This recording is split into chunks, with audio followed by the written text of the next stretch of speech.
एक बढ़िया भाई आपको चीज बताता हूँ ना, बहुत ही शानदार चीज है ये। कॉन्सेप्ट को समझ लिया ना आपने, तो जिंदगी में ट्रेडिंग के अंदर आपको बहुत बदलाव मिल जाएगा। क्या कॉन्सेप्ट है, ध्यान से सुनिएगा।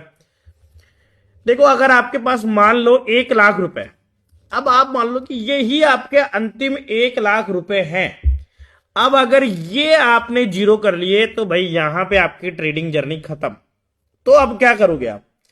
इसको इस तरीके से लो, आप सिंपली इस 1 लाख को भाई डिवाइड कर लो भाई, दो हिस्सों में डिवाइड कर लो।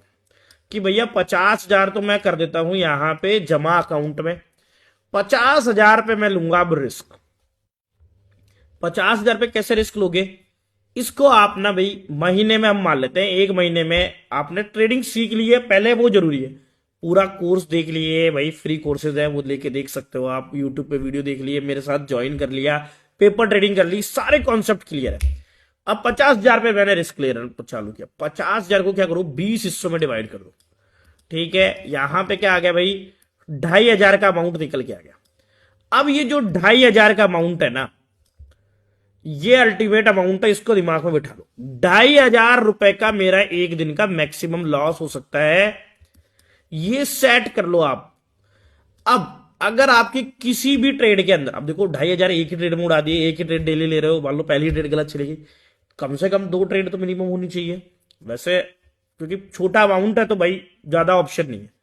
तो आपने एक ट्रेड का लॉस फिक्स कर लिया भाई, 1,250 रुपए का लॉस ना, अगर मुझे एक ट्रेड में हो गया ना, तो मैं उससे ज्यादा लॉस एक ट्रेड में नहीं ले सकता, और पूरा दिन में मैं 2,500 का लॉस ले सकता हूं, ये फिक्स करो।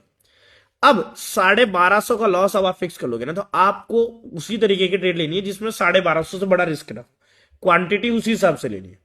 और अगर इस रिस्क मैनेजमेंट के साथ चलोगे ना आप, अगर 2,500 लॉस हो गया, सिस्टम क्लोज, दूसरे दिन आना है।